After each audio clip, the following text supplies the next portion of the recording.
Masjid Desa Bual, Kecamatan Kopang, Lombok Tengah memiliki sejarah panjang yang erat kaitannya dengan penyebaran Islam di perkembangan masyarakat setempat. Dan masjid ini disebut sebagai masjid kedua dari Masjid Desa Lendang Arah.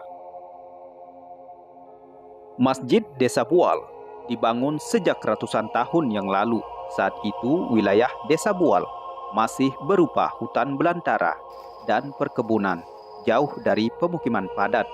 Awalnya masyarakat dari Desa Lendang Arah yang pulang pergi menuju ke Bual untuk berkebun. Termasuk ada salah satu penghulu atau orang tua, yaitu Bapak Tuan Awing yang berasal dari Desa Lendang Arah. Beliau disuruh membuat masjid oleh salah satu tuan guru, Haji Abdul Hamid, yang berasal dari Jurang Sate. Tuan Awing adalah salah satu warga Desa Lendang Arah yang sangat taat beribadah dan sangat disegani oleh masyarakat. Ia bertekad mendirikan tempat ibadah agar warga tidak perlu berjalan jauh ke masjid yang ada di Desa Lendang Arah. Bangunan masjid pertama di Desa Aibual sangat sederhana, dari kayu keras lokal, yaitu dari kayu nangka, dan atapnya dari alang-alang. Sementara tiang dan dindingnya dari anyaman bambu. Uniknya, masjid ini memiliki ciri khas seperti masjid tua yang ada di Bayan, Lombok Utara. Seiring berjalannya waktu, kemudian masjid ini direnovasi karena sejak awal berdirinya masjid ini, selama itu dijadikan pusat dakwah, pendidikan agama, dan majelis taklim, dan juga menjadi tempat persatuan semua aliran Islam, hidup rukun dalam satu atap. Sehingga masjid ini menjadi bukti Islam masuk dan berkembang di wilayah pedesaan. Dulu dibangun di tempat sepi, kini menjadi pusat peradaban dan keberkahan bagi masyarakat Desa Aibual. Jadi kesimpulannya, awal mula terbentuknya Desa Aibual ini adalah masyarakat yang berasal dari Desa Lendang Arah menetap di Desa Aibual, sehingga masjidnya disebut sebagai masjid kedua dari Masjid Desa Lendang Arah.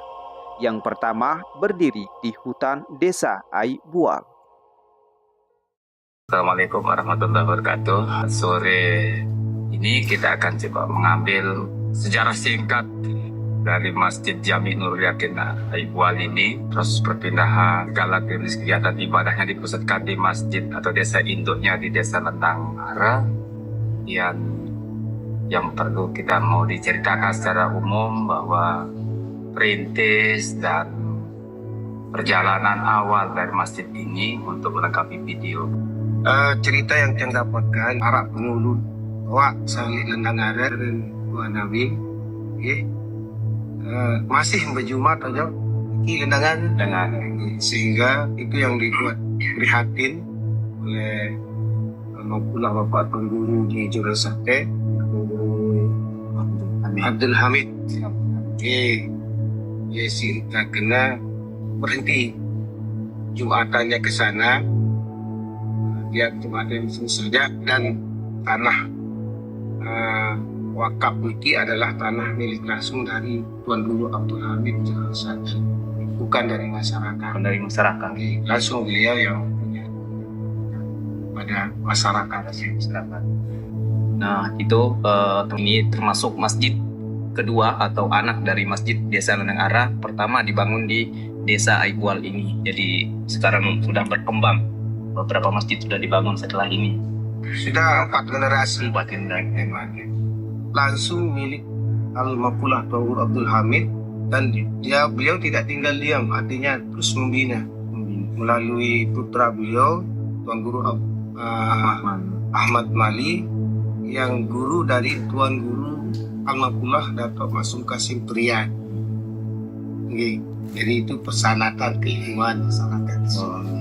Beliau sebelum ke Pancor sama Pak Maulana Syekh, dia sudah berguru di meja dari pemilik pewakaf tanah itu, Tuan Guru Ahmad Wali, abahnya Tuan Guru Hamid. Dan terus nanti kita sambung sampai makin. Dan secara masyarakat dulu kecil dia masih juga yang ingat dari Kenambun, dari Miredet, dari tempat masih Jumatannya di sini. Sebelum ini anak pertamanya masjid ini Talun Ambon. Kemudian Barele. Nah yang lainnya cucu. Bukan cicit, yang 7. Yang 6 masjid. Karena desa Igual terdiri dari 7. Ini yang secara wilayah desa saja. Sementara perkembangan masjid ini sejalan dengan istilahnya peradaban awal masyarakat, karena topangannya juga air yang menjadi ikon desa ini yaitu pengumpulan ini yang jadi peradaban seakan-akan begitu. Perlu kita tahu juga kira-kira gambaran awal bentuk masjid Jami Nur Yakin Iqbal sekarang ini bagaimana? Sepintas kita dengar cerita dari orang tua dulu memakai kayu nangka dan bermatapkan ilalang Kelapa. ilalang dan pakai kayak beruga Papan. lain. Yang pertama dia adalah milik dari Tuan Guru Abdul Hamid langsung masyarakat sini. Lihat seperti beliau ya dan mewakafkan.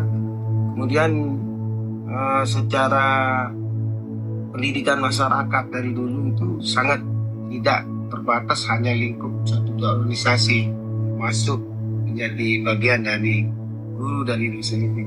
Setelah Tuan Guru Abdul Hamid ada Tuan Guru Dato' Pria, sebelum itu juga ada Dato' Kroko, Alhamdulillah Bapak Maulana Syekh, Tuan Guru Lopan, dan pernah juga Tuan Guru Jurang Jane Dan di Bodak. atau Dato' Bodak. Sehingga itulah yang menjadi warna hari ini masyarakat yang mana itu mewarnai perjalanan waktu dan kita temukan sampai hari ini. Toleransi antar organisasi itu terawat dengan sangat baik. Tidak ada lihat harus satu dua organisasi yang menonjol, tapi semua yang terafiliasi dengan organisasi yang ada sudah di sana itu juga hidup berjalan secara berdampingan. Kemudian mungkin bisa kami tambahkan sedikit, di tempat inilah, di masjid ini sumber berkah yang ada di Dusun Bual maupun Desa Aigual. Kenapa saya katakan berkah? Karena dari sinilah bermula di masjid ini, maka lembaga pendidikan juga pernah juga di komplek ini kita pakai Madrasah Sanawiyah kita Nur Yakin Bual. Kita awali start dari masjid ini dengan bangunan sederhana di dekat masjid. Kemudian ada TK Anjung Lestari. Nah pada tahun 2011 yang sangat perlu kita kenang sejarah juga adalah pusat pemerintahan desa Aigual sementara juga sempat menjadi kantor desa sementara di areal komplek masjid Di sekretariat yang ada lagi. Nah, ini memang masjid yang benar-benar multifungsi, siar dakwah keagamaan, pendidikan, sosial dan sebagainya, dan berlanjut sampai sekarang ini. Insya Allah, alhamdulillah, di Masjid Jami Nur Yakin Iqbal ini sering sekali kegiatan pemerintahan dipusatkan. Yang lebih tahu Pak Kades sendirilah. Jadi sudah kelihatan.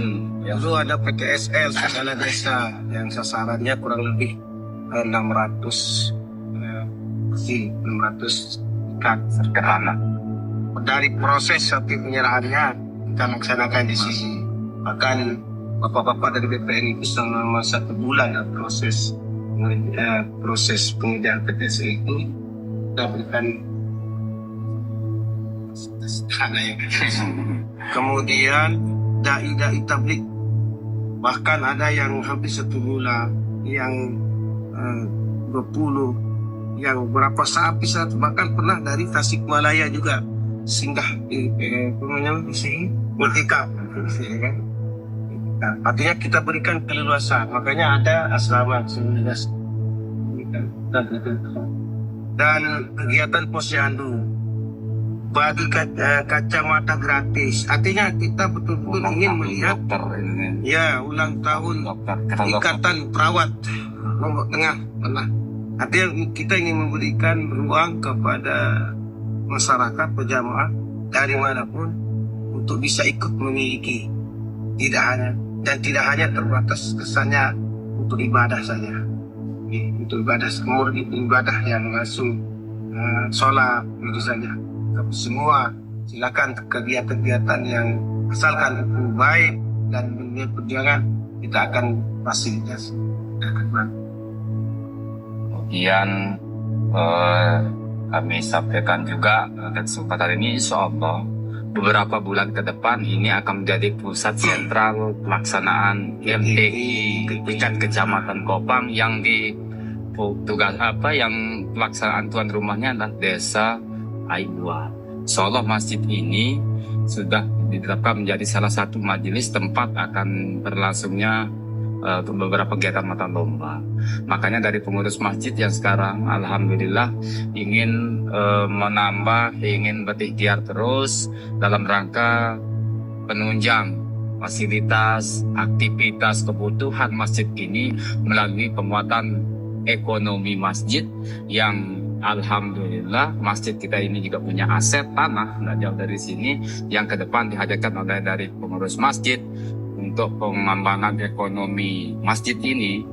Jadi nantinya insya Allah dari masjid akan memfasilitasi, membuatkan wadah tempat bagi masyarakat di mana hasil dari semua kegiatan itu akan dilimpahkan ke masjid untuk mendukung kemakmuran masjid dan pemeliharaan yang ada di area masjid.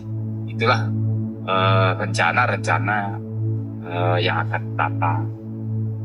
Kita tambahkan juga bahwa tanah wakaf produktif yang dulu ketika awal diwakafkan ini sudah dicanangkan untuk sumber penguatan siarnya, sumber ekonominya. Tapi sampai hari ini belum mampu kita kelola dengan baik. Ada sekitar 37 area tanah wakaf produktif yang dulu diserahkan mungkin seumuran penyerahan wakaf ini dulu, tapi itu ada tanah wakaf produktif bukan dengan lagi.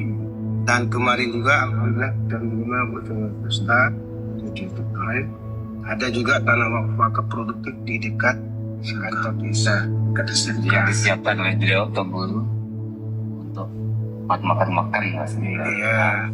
Dulu di sini di halaman ini sebenarnya dicanangkan oleh wakaf Pak Tunguratul Hamid untuk pasar. Tapi mungkin maksudnya pasar dengan hari ini sejenis ruko dan lain sebagainya. Tempat jual minyak harum.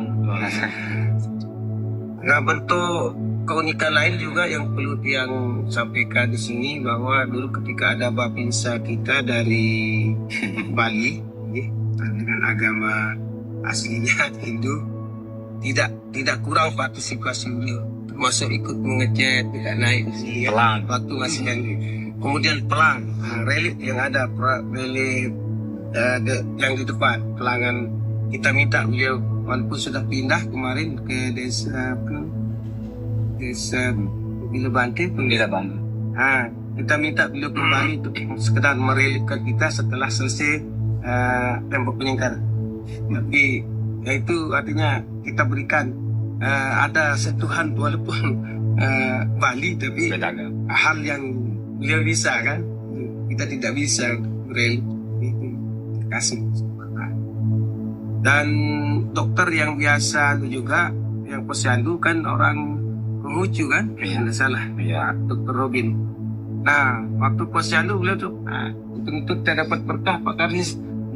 Salah Pak, ya senang di sini kan, senang dibawa di sini, nggak mau di sekretariat. Artinya kita sepanjang itu baik, selalu terbuka. Dan alhamdulillah perjalanan waktu itu dulu alhamdulillah Bapak Universitas cerita dengar dari Ustaz, ada berapa pengajian? 7. Ada 7 pengajian yang direkomendasikan oleh Alhamdulillah Bapak Maulana Syekh itu di launchingnya di sini.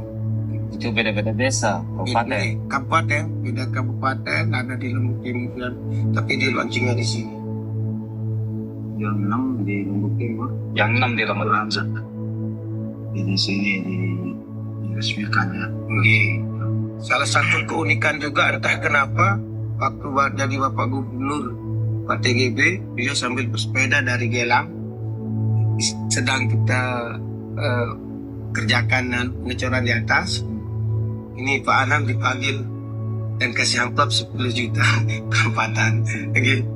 Jadi bisa kita simpulkan mendengar cerita yang tadi itu bahwa masjid kita ini tidak melulu hanya untuk syiar kebutuhan 5 waktu sholat, tidak, tapi kegiatan pendidikan, sosial, dakwah, ekonomi, kesehatan juga kita sentralkan dan kita pernah dan terus kita akan laksanakan di tempat ini sebagai wadah bersama, milik bersama. Dan ada unsur cerita menariknya juga tadi karena memang keilmuan kelebihan seseorang itu beda. Bahkan keterlibatan teman-teman saudara kita yang non muslim saja karena punya skill dalam mempercantik kawasan ini kita libatkan, karena memang ini adalah supaya kita meninggalkan rekam jejak yang bagus pada generasi berikutnya, bahwa mengajarkan kita terbuka untuk umum, terbuka untuk semua kalangan, dan masjid difungsikan seperti bagaimana yang dicontohkan Rasulullah. Di sana beliau membahas tentang perekonomian umat pada waktu itu, bahkan perjuangan bangsa juga di sana di masjid yang baru pertama kali bangun. Nah, mudah-mudahan itu juga kita bisa lestarikan dengan perkembangan kebutuhan zaman yang sekarang. Mungkin itu sekedar itu yang bisa dia sampaikan. Niki tahu makam pejuang masjid ini yang diutus oleh Dato' Abdul Hamid dan Dato' Mali Jurasate. Begitulah jejak-jejak beliau yang langsung dari sejak muda diutus ke sini. Keluarga dan murid langsung dari Dato' Abdul Hamid dan Dato' Mali Jurasate.